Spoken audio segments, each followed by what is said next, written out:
Recently, my life has been entirely consumed by Mario Kart World. Close to 100 hours in, and I'm still finding more little features, exploring the expansive open world, and getting my ass blasted by 100 items to drop from 4th to 24th place. Between Free Roam and Knockout Tour, there's so many things to talk about, and I doubt this will be my only video I make on the game. But at its core, Mario Kart lives and dies by its tracks. Luckily, unlike my Mario Kart 8 video, I won't be talking about 96 tracks, but instead just 30. Technically, the Grand Prix has 32 tracks, but Peach Stadium and Crown City both have two versions, one of which potentially being the worst race in Mario Kart history. I try my best to balance my rankings on both casual and competitive play, so here we go, baby. All 30 tracks in Mario Kart World ranked from worst to best. We start in F tier, which really only has two tracks, one being number 30, Desert Hills. Who did it? Who decided to put this in the game? Was it you? Was you, Shigeru? Desert Hills is probably the worst track in 3 Mario Kart games, those being Double Dash, 8, and World. Everything bad about this track before is only made worse, and the few positives aren't even here anymore. One of the biggest flaws of Mario Kart World's track design is that oftentimes the roads are made much larger than they need to be, because the increase to 24 racers. I mean, look at the difference between the hectic chaos of the Double Dash version and the empty, boring Switch 2 version. The color palette is bleak and lifeless, despite there being 2 other desert tracks that look good. What really pisses me off is that none of the new mechanics in Mario Kart World are used in any way of note in Desert Hills. There's not really any opportunities to mess around with rail grinding or wall jumping. This severely cuts down on the amount of actual decision making you can do with no alternate routes outside of very basic mushroom cuts. Desert Hills is actually so bad that our next track outranks it while literally just being a circle. That's right, at number 29 I have Koopa Troopa Beach. Doing an SNES retro track with no real added gimmicks in 2025 is inexcusable. I actually think Mario Kart World handles retro SNES tracks well in the free roam. Old tracks are built into the open world in the form of P-Switch missions, and this is a pretty fun way to show respect to these old tracks. So why the hell would you make 2 of your limited track selections SNES remakes? I have no idea. If you want an easy and simple beach theme track, why not remake Cheep Cheep or Shy Guy Beach or even the N64 version of Koopa Troopa, but no, all we get is literally a circle. So why is this above Desert Hills? Well, the track at least looks really nice, and I vibe with the sort of EDM beach music festival theme. It makes for a nice track to hold down A and drift the button for 3 minutes, and hey, that's literally all this course is, lucky me. Moving up into D tier, we have 4 tracks, 2 that are bad and 2 that are just underwhelming. Number 28 is both those things, and it's Crown City. I remember this track receiving a lot of hype pre-release, receiving a lot of comparisons to New Donk City and Mario Odyssey, and considering that game is my favorite of all time, I was hoping to capture some of that magic here, and it's boring. It's really, really boring. In free roam, it can be fun, but all the versions of this track are just kind of forgettable. I mean, really, what do you remember from this track? The only brief highlight is the small section where you're riding on rails and hopping between rooftops. That's the type of fun set-piecing I wish was present throughout the track, but instead the main focal point is a big straight line. That's right, this main Grand Prix track feels much more like an intermission track, and not even a particularly good one. The last straight-up bad track in the game is our 3rd retro track at number 27, Peach Beach. The run of games from Double Dash to DS to Wii to 7 hold a special place in my heart as my childhood Mario Kart games. So I do have a lot of nostalgia. However, if Desert Hills teaches us anything, it's that rose-colored glasses can't mask bad track design. This is actually a 3-part track, with the first lap being a 1-to-1 remake of the GameCube version, before turning into a tour through the surrounding area. These areas actually had promise, with a bunch of wall riding to do, and, it looks really nice.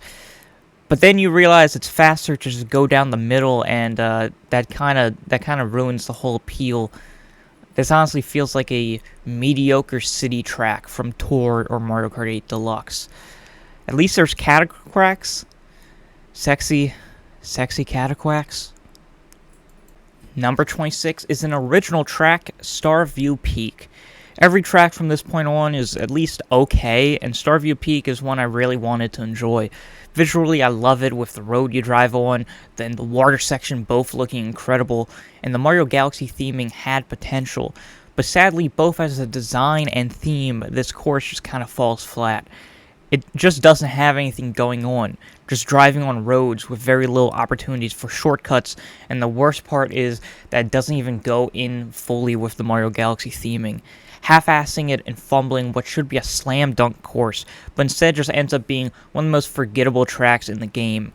I feel nothing when I see this get selected online, and the best part is exploring the library in free roam, but that basically has nothing to do with the actual track design. Number 25 is Moo Moo Meadows. Possibly the strangest choice for a retro track. I don't know why Nintendo loves this course so much. I mean, it's fine, but with a limited number of slots, I would prefer a track we haven't seen in the previous two home console games. Not only is it a boring choice, but it also looks kind of worse. The realistic sunset look of Mario Kart 8 fits the track much more than the cartoony style, and it almost comes off as cheap looking. And once again, like all the tracks I have low, Moo Moo Meadows really doesn't use the unique features of World at all, just a circle with a couple cows in the way. At the end of the day, Moo Moo Meadows is still a fine course. I don't dislike playing it, but overall, it's still just a track we've seen for the past 14 years with slightly worse vibes. The rest of this track list includes tracks that are C tier or higher, which honestly is a good ratio, only having 6 subpar tracks with the other 80% being some level of good, compared to Mario Kart 8, which had a hit rate of about 68% by my calculations. Starting off this tier is a bit of a controversial track with number 24, Wario Shipyard. Calling this a retro track is like calling the Charlotte Hornets a professional basketball team. You're technically correct, but spiritually you're a liar. Aesthetically, it looks completely different with a much darker, stormy vibe. That is honestly the best part of the whole track. The controversial part comes in how Mario Kart World does water racing. Instead of just being a slower version of normal racing, this game has completely different physics. Control becomes much looser, with tight turns becoming a nightmare, but with the introduction of choppy waves allowing you to trick off of driving on water, it can become this addicting chain of tricks and charge jumps. A lot of people hate this style, some people love it, and I fall somewhere in the middle. It's a nice change of pace for certain tracks that we'll see later, but when it takes up a whole track, it can get a little annoying.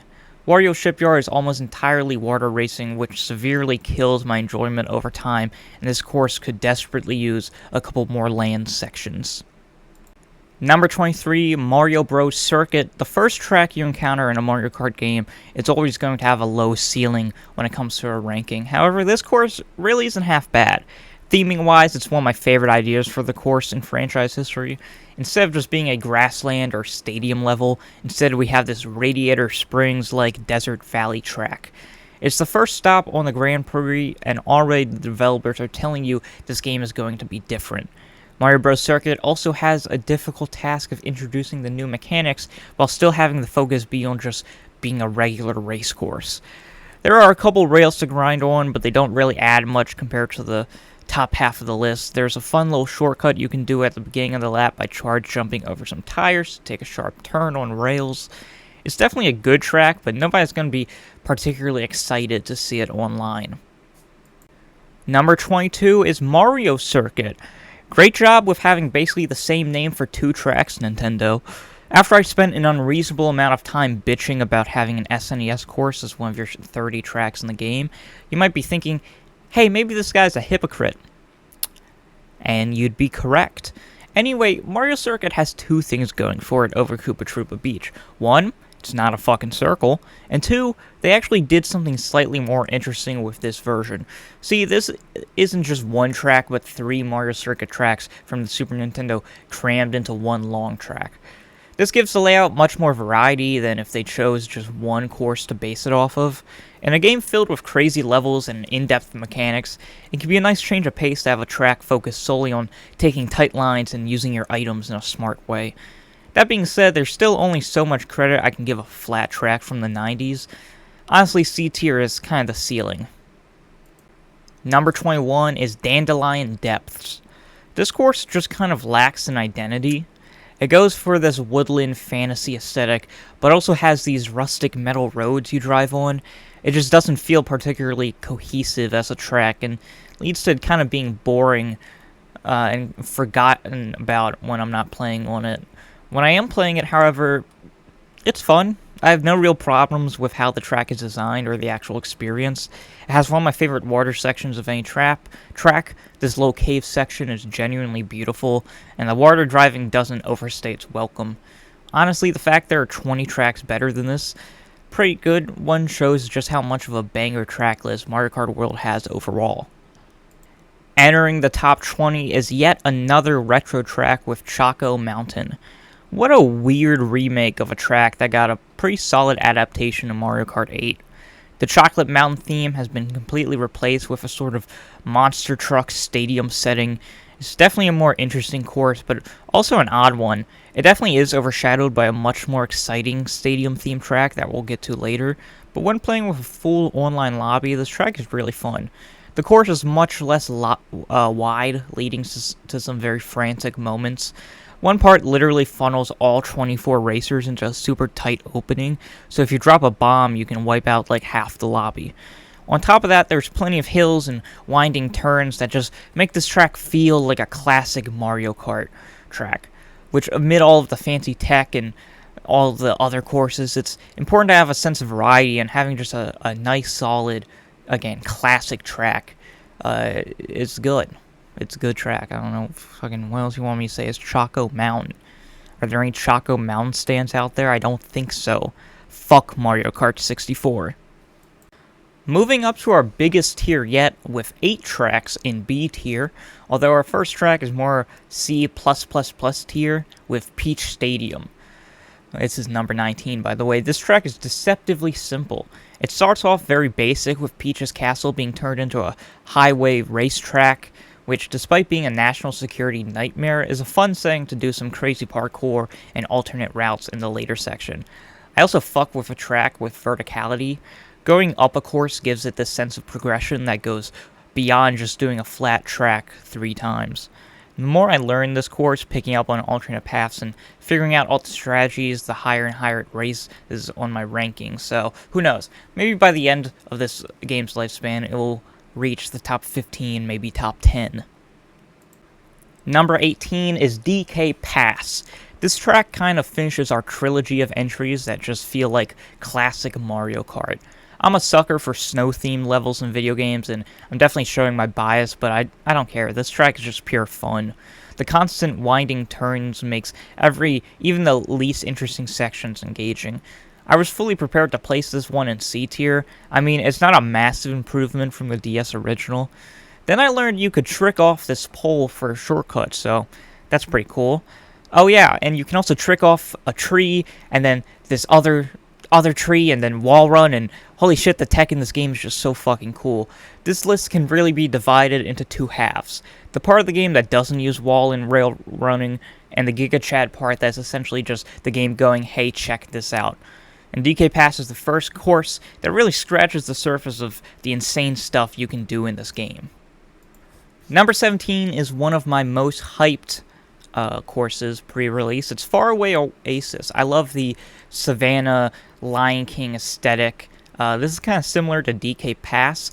This track is one of the first to really include some advanced tech that's still possible to master for intermediate players. It's pretty lame that there's no actual animals on the racetrack, instead populating the open world and intermediate sections of the game.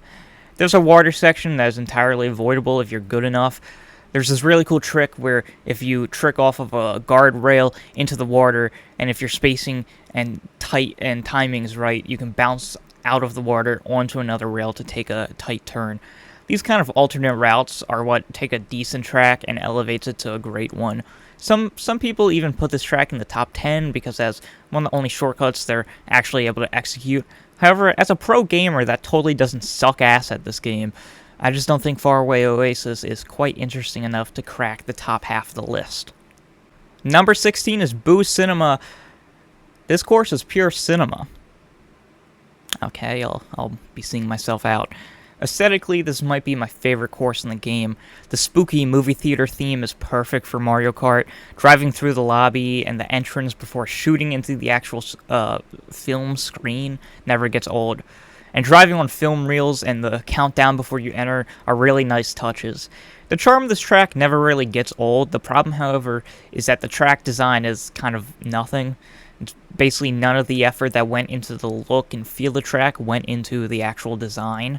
At the end of the day, it's still fine, and the charm of the track can definitely carry it, but when we get into the big boys of this game, you're going to need to do more than just looking cute.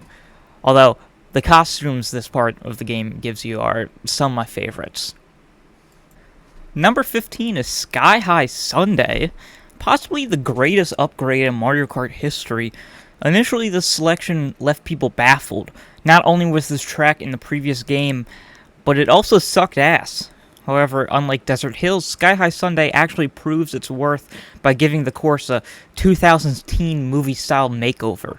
First off, the course actually looks like it belongs in a non-mobile Mario Kart game. I also 100% subscribe to the theory that this track was originally designed for World before being downgraded for the Mario Kart 8 version. I mean, this is the most be careful who you make fun of in high school ass track in the history of the series. Basically every part of the course has multiple rails to grind on and walls to ride on. There's so many ways to string together tricks in this track that it makes every time on it feel different. It's one of the fastest paced tracks in the game, and the only downside is that the layout at the end of the day is still just a circle, but still a really fun track. Number 14, Acorn Heights. A beautiful forest level comes in at number 14. I wrote down number 14 twice on my script. What a solid track on all levels. The amount of alternate paths is the highlight after the glider section, and overall Acorn Heights just has some of the best vibes of any track in the game. The scale of this course is crazy. It really feels like a massive forest while still fitting inside the open world. Early on, we have a couple fun vines to grind on as we go up a big tree. Then we have the middle portion, which is the highlight. Not only do we have vines to grind on, but also a bunch of platforms to trick off of, and the walls from the edge allow you to chain together a bunch of cool combos. This leads into the final section, which is definitely the weakest. 4 alternate paths that aren't different from each other at all, and a big acorn that isn't really that hard to dodge. Lots of great ideas in this track, but it sadly doesn't really stick the landing for me.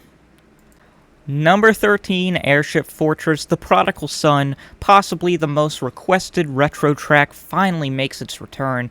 I'm a DS boy at my heart, so yeah, of course I was excited for this iconic course to make its return, and it's about as good as ever. Obviously, graphically, it's received a massive upgrade. Honestly, my favorite part might be exploring the airship in the open world. The backdrop is cool with the whole war vibe adding to the chaotic feel of the track. It's honestly a testament to how good modern Mario Kart is that the best track from DS is only number 13. However, at the end of the day, Airship Fortress is still fun. There's one really quick route you can take at the beginning, but outside that, not much has changed, and that's probably a good thing. This is just one of those classic tracks, and I can't believe it took us this long to see it return. This is honestly one of those tracks Nintendo can throw onto any Mario Kart roster, and it'll still be solid. It doesn't use the new gimmicks a whole lot, but I think there should always be a place for these more simple race courses. Also, you legally are required to place dry bones on this one. 7 tracks are in A tier, and we start off with number 11, Whistle Stop Summit. Once upon a time there was a railroad line. Now this track has gotten some criticism for at times feeling like a holding down A simulator, and that's a valid criticism. But to counter that, have you considered eating my dick? This track is the first in the Grand Prix that really shows you the potential of rail grinding, and boy oh boy, no course in this game commits to a gimmick as hard as this one. Combining the train theme we all love in Mario Kart with a mountain location is a cool theme, and the music to this course is one of my favorite tracks on the whole OST. I never loved Calamari Desert, so I can comfortably say this is the best train-themed course in Mario Kart history. Also, how pissed off do you think the Sonic Team Racing devs are that they never added rail grinding to their games, considering that game mechanic is much more associated with Sonic platformers rather than Mario ones? Entering the top 10 with number 10, we have DK Spaceport. What a weird track conceptually. A Donkey Kong arcade style course is already a good idea, but to combine it with this NASA rocket takeoff setting, this course is just straight up fun. The giant robot Donkey Kong throwing barrels is a really fun obstacle to dodge. The rail grinding section is memorable. The only problem I really have is that in the wall riding section, it's quicker to drive forward on the ground, but I mean, come on. Out of principle, I'm going to drive on the wall instead. I honestly think when we look back on the legacy of this game, DK Spaceport will be one of the first tracks we think of. Any course that messes with the standard 3-lap formula is going to be more memorable to me, and going through this platforming gauntlet is always a highlight of a play session. This track has received a good amount of comparison to Excitebike Arena from Mario Kart 8, and I understand that, but if we're being honest, this track blows that one out of the water. This course feels like the most like a Mario level in the whole game, and the sense of progression as you scale up the construction beams is awesome. Between getting a dope new Mario Kart course, a new theme park, and Bonanza, Donkey Kong fans stay winning, baby. Number 9 is Cheap Cheap Falls. Water level Japan. This course is one of the ones I don't have super in-depth thoughts on. Racing downhill on the falls with the rapid currents is super fun. Also, I don't care if it sounds cringe, the Japanese aesthetic on this course is beautiful. The mix of fast-paced action and the weird loose controls of the water makes this track super chaotic in a really charming way. Also, I lied about Whistle Stop Summit having the best music track in this game, because it's easily this one, like, holy shit. When it comes to mixing theme, visuals, and track design, Cheap Cheap Falls is a slam dunk of course, and if you don't like it, you can refer to my Whistle Stop Summit criticism, and my counter-argument being, once again, to suck my dick. Number 8, Toad's Factory. Similar to Airship Fortress, Toad's Factory is perhaps the most requested retro track in Mario Kart history, and yep, it's still really fun. The core of the track is still as good as ever. The item box factory theme is really cool, along with the fact that it's only like half constructed, meaning we also have a construction theme course at the same time. It really shows you that you don't need massive set pieces or robot Donkey Kongs to have an iconic theme for a level. But unlike Airship Fortress, Toad's Factory actually utilizes the new mechanics in a way that really adds to the core track. It can be tricky, but also really satisfying to trick on top of the track, and rail grinding on the steel beams at the end to avoid the mud makes for one of the best ending sections for any course. My only problem is that the course feels really short. Like, even just adding one more section would make it the perfect length, but as is with the very simple shape of the track and quick length, Toad's Factory just falls short from being one of the truly best tracks in the game. As is, however, it's Toad's Factory. It's going to be a good time no matter what. Come on. Number 7, Wario Stadium. One of the worst tracks from one of the worst Mario Kart games, fuck Mario Kart 64, gets a massive upgrade. This track is just exciting, constantly utilizing the new mechanics while never feeling gimmicky. What was once a bloated mess of a race is now this fast-paced thrill ride. Having so many trick ramps means at any point in the race you can start driving on the walls. Basically every wall has a rail to grind at the top, and these rails can each be chained together to more walls and more rails. And even when you're not engaging with the mechanics, the core track layout is still fun, with plenty of tight turns and ramps to trick off of. One of the things Mario Kart World does best at is giving you a lot of variety on each track. No one playthrough of Wario Stadium is exactly the same, making every race a thrilling experience. It's still crazy to me that Wario Stadium is one of the most fun courses in the game. Both casual, first-time players and skilled ones love this track for a reason. It's damn near perfect. Once again, fuck Mario Kart 64. While we're at it, fuck Desert Hills. And you know what? While we're at it, fuck the Charlotte Hornets. Number 6, Dry Bones Burnout. One of the most exciting newcomer tracks Mario Kart World has to offer, combining the Dry Bones lava level with Day of the Dead decorations is an incredible theme. The way lava works in this game has been changed so it's no longer an instant death, but now works more like quicksand, where it takes a few seconds to kill you. This means parts of the track can be designed to be super tight without being an instant kill if you fall off. Also, the lava system allows for a bunch of cool mushroom shortcuts. All this praise I've been giving to this one specific part of the track isn't even considering the actual highlight of Dry Bones Burnout being the alternate paths. Usually a Mario Kart course have a part of the track that splits off into two parts briefly before joining back together. Dry Bones Burnout, however, has about 3 alternate paths at any given point, and they last throughout most of the race. At any point, you can hop between a bunch of different wall riding and rail grinding sections. This level of variety mixed with the dangerous lava section makes for the track that is a bitch to get good at. But every Mario Kart game needs at least a couple tracks with a high skill ceiling, and Dry Bones Burnout is possibly my favorite for competitive play. Number 5, the best retro track in Mario Kart World is Dino Dino Jungle. I already really like this track in Mario Kart Double Dash. I mean, how can you not? It's a dinosaur jungle that you drive through. That theme is kind of hard to mess up. But the one downside was that there was only one dinosaur in the entire track, which is kind of lame when you consider that's literally the theme. But man, the Switch 2 is a graphics powerhouse. I may not know what a 120 Hz is or a 4K, but what I do know is that the Switch 2 equals 4 times the dinosaurs. There's a Triceratops you can trick off of, the big boy from Double Dash is still wandering all over the course, there's a T-Rex that pops out and runs at you, and you have to avoid, and there's even a 4th guy that you can rail grind on the spine of. Adding the whole research lab Jurassic Park motif also adds so much to this course. Instead of feeling like a universal dinosaur-themed roller coaster, Dino Dino Jungle actually feels like a lived-in world. The dinosaurs will also change positions between laps, which gives a nice variety to the track. Overall, I just love what they've done to an already great course. This is the textbook example of how to execute a retro course in Mario Kart. Finally, we've made it to the S tier with number 4, Salty Salty Speedway. I think I'm a lot higher on this course than most people. Generally, the complaint of this course just boils down to people not liking the water mechanics, and while I understand that, here's the thing. You can avoid all of the water parts if you're skilled enough. If you're new to the game, you can just drive on top of the water, and it's fine. Some of the tight turns are fun, and it's cool driving through this very nice-looking Venice-inspired city. One that's a personal favorite for me when it comes to free roam.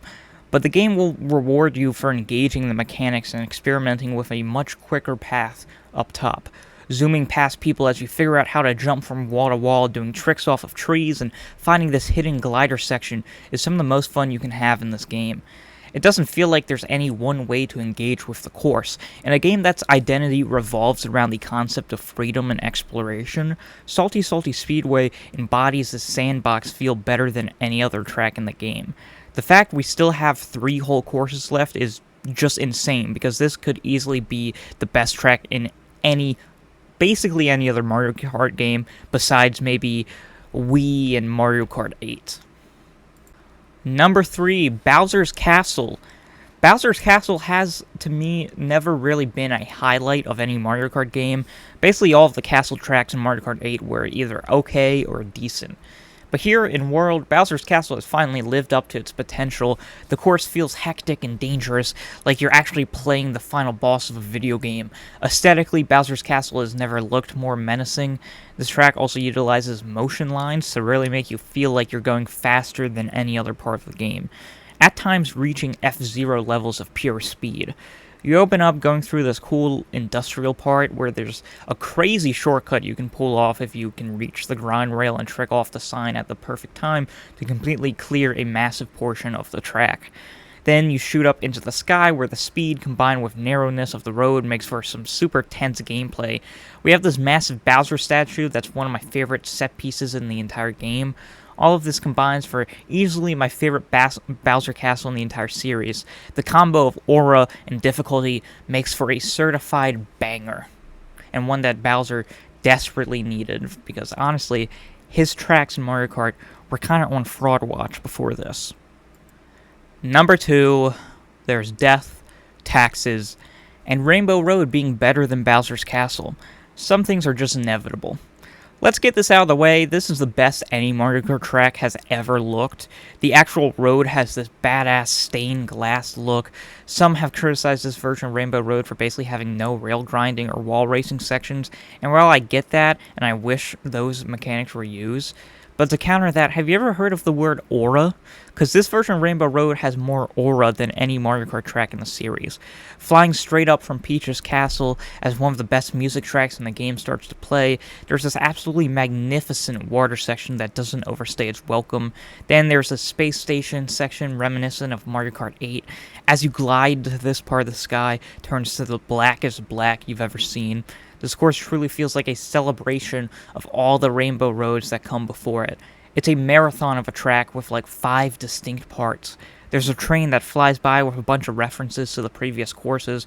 Overall, the sheer length gives Mario Kart 64 vibes, while the gliding from section to section reminds me of Mario Kart 7. I don't know if this is my favorite Rainbow Road. 7 might hold on to that one due to pure nostalgia, but it's undeniable that Rainbow Road in Mario Kart World is the perfect ending for a very up and down Grand Prix mode. And the best course in Mario Kart World is the Great Question Block Ruins. This track is simply everything I want in a Mario Kart track. The theming is awesome and gives me Skypiea vibes for those One Piece fans out there. It has all the alternate routes that I praised courses like Salty Speedway and Dry Bones Burnout for. This is one of the few tracks with actual pits for you to fall off of, giving a sense of risk whenever you go for crazy shortcuts. And oh my god, that shortcut where you bounce off the ring and wall ride back on, seeing it done for the first time was when I knew this game was special. I'd go as far as to say this track is the Mario Kart World course, the one we'll associate with this game for decades. It's already that iconic to me, and the game has only been out for a couple months. Now, the real question is it better than Mount Wario? I'm gonna say yes. Thank you guys for watching. Mario Kart World has been a joy of a game to talk about. I love these kind of track rankings. I kind of marathoned all of them when I first got the game, comparing other people's lists to my own. I love these types of videos, and I hope I get the chance to continue making them with possibly some more DLC courses to come. So let's end off the video strong by giving one last fuck Mario Kart 64, fuck the Charlotte Hornets as a basketball organization, and fuck Desert Hills.